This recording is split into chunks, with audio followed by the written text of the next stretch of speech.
ni ugushimira Imana no gushimangira gutabara Imana ituzaniye. Imana ishimwe cyane.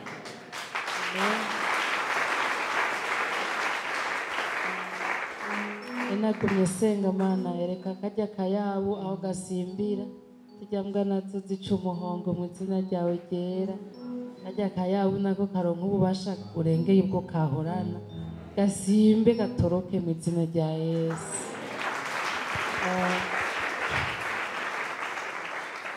Hari amajambo y'Imana yanjemwo mu gitondo nkanibaza ngo nkeka ndi mu mubiri mugabo numvise umenga biri kumwe n'ibi kuko yari amajambo avuga ngo gukomanaza umutima kwa Farawo ku bantu b'Imana igukuramwo gutabarwa.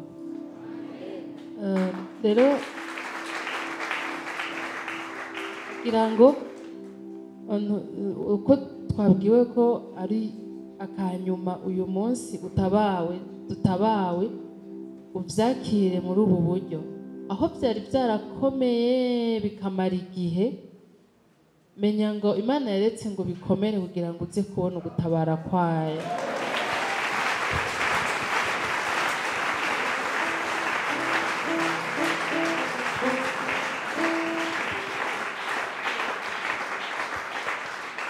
Iyo Farawo atakomantaza umutima ngo bakurikire Abisirayeli bari kuba babatorotse n'ibyo, ariko bari kuba bakiriho. Abansi babo bari kuba bakiriho. Ngabo gukomantaza umutima kwabo niko kwahoneje abansi babo, niko kwahoneje bo nyene.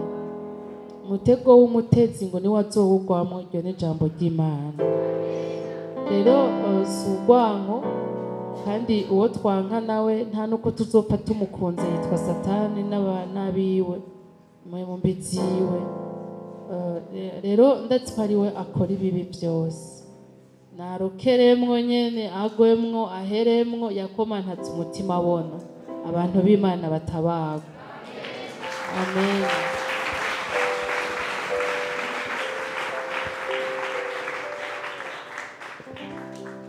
Ijambo rindi ni ijambo numvise mu mutima naguma ndaritazira mw'Imana. Ijambo rivuga ngo Uhoraho Mwami Yesu yatwegeranije, yatuzanye, kandi ko yatuzanye kugira ngo atugirire neza. Imana ishimwe. Nagira saba umuntu wese ashoboye kuza hano, ubutumwa twumvise si ubutumwa busanzwe, ni ubutumwa bw'ubuvugishwa mwabyumvise. Teme ni kwivuga, ntivuga ngo bizo canke ngo vyama, ivuga ngo birabaye. Rero ko waje ngaho Uhoraho yakwegeranije, yakuzanye hano, yatuvanye iyo twari turi, aratuzana, aranka ko yandi maporogaramu dufata. Niwakire mu kwizera igitangaza cawe.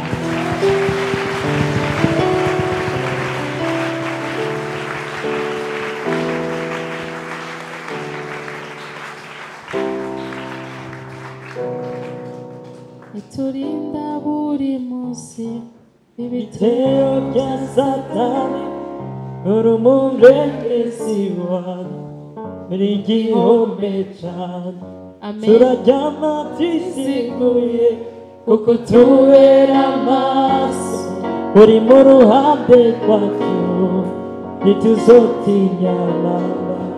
Amen. Kugira ngo ntiduhushe, Imana ishimwe. Ukwezi twaragusengeye murabizi, turi mu kwezi rero kuri special kudasanzwe. Kugira ngo ntiduhushe, wakira ibyawe, wakirire iby'abawe, wakirire umuryango wawe, wakirire bene data, wakirire ishengero ry'Imana.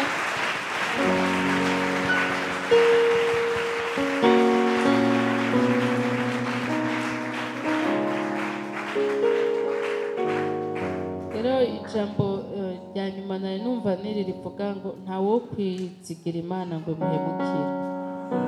Nabyumva muri rya ndirimbo, ntawakwiringira Imana bimuhemukire, nawayikoreye rwakogwe n'isoni, rwakogwe n'isoni, nawakwiringira Imana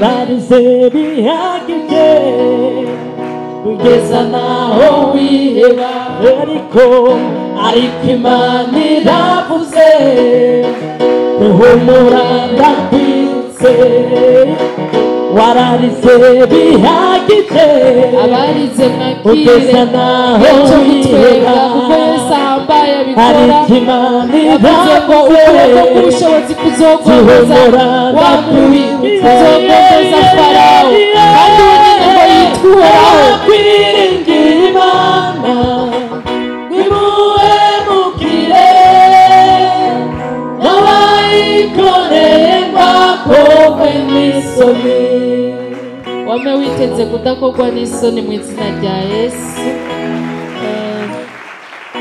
Some uyu murongo wo muri Zaburi y'icenda umurongo wa 15 ngo abanyamahanga barokeye mu cobo biyimbiye mu mutego bateze niho icabo kirenge gifatiwe.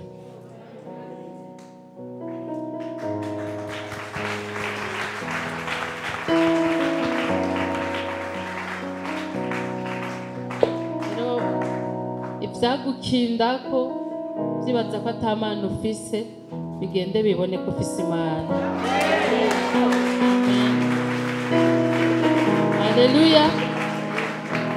Wakira inkomezi mu izina rya Yesu. Wakira inkomezi mu izina rya Yesu. Wakira umugisha wo gukira ugakiza n'abawe mu izina rya Yesu. Wakira amahirwe y'Imana mu izina rya Yesu. Wakira umuhezagira ugushoza kubana n'Imana no gukandagira ino si ukayinesha kandi ukahabera ico Imana yagombye kuzoba cose. Ucakire mu izina rya Yesu. Wakira umuhezagira w'Imana data wa twese. Wakira umuhezagira w'Imana data wa twese mu izina rya Yesu Kristo kubwa mpwemu wayo yera. Akira inkomezi zo kunesha, akira ubwiza bw'Imana. Akira inkomezi zo kunesha, akira ubwiza bw'Imana. Akira inkomezi zo kunesha, akira ubwiza bw'Imana. Kandi vyakurusha inkomezi buhoraho abigukingira utaranabibona mu izina rya Yesu Kristo.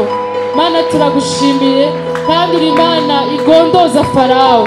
Turaguhezagiye kuri Imana icecekesha imipfunda kandi turagushimiye kuri umwizigirwa uzi kutumenya mu maborogo ukatumenya mu bihe nk'ibi twaje kugutazira ukaturungikana igituma tuzogutazira gusumba. Turakunezererewe, turagushimiye, turahezagiranye ubugira kandi Mwami. Abantu bari bumva umenga umwaka ubahereyeko n'isi ibubamyeko, reka Mwami ubagirire neza, biganzure mu izina ryawe ryera, buzutse mu izina ryawe ryera, ubahe gushira umutwe wabo hejuru y'abansi babo kubw'urukundo rwawe ruhambaye Mwami. Haleluya. Mwami ijambo ryarangira ngo ikangure wowe usinziriye uzuke uve mu bapfuye, Kristo arakumurikira. Nasengeye umunyantege nke ngo yongerwe inkomezi. Nasengeye wariko aratsindwa n'icaha n'ube gito n'ikindi kanaka kugira ngo ahaguruka gikandagire mu izina ryawe ryera. Kandi asengeye warakandamijwe n'amakuba, ivyago n'intambara kugira ngo kano kanya kubw'ubuntu bwawe bwinshi n'ijambo ryawe ritobura gukora. Mwami Yesu Kristo ajana umutima uremye kuko utobura kugirira neza abakwizeye Mwami. Urakoze kandi turasengerana kugira ngo umuntu wese Mwami ariko arumviriza aya majambo Mwami ubushobozi bukiza, butabara, bubohora, bucira inzira abatari babona inzira, bumuhamvye aho ari. Tubisavye Mwami kubwawe kandi tubisavye kubw'icubahiro cawe kandi mwizigirwa niyo hoba Mwami Imana umenga umuntu yari kure cyane, umenga umuntu yari mu vyago bikomeye, turasenze kugira ngo ubushobozi bumenagura ibihindizo, ubushobozi bucinzira mu kiyaga, ubwo bushobozi nyene buhamvye umuntu kure cyane aho yarari kandi bushike no kubimwerekeye, amadosiye yiwe akorweko n'ububasha bwawe. Tubisenze mu izina ryawe ryera kandi umuhezagiro wawe ubane n'abantu bawe mu izina rya Yesu Kristo umwami n'umukiza wacu dusenze. Amen.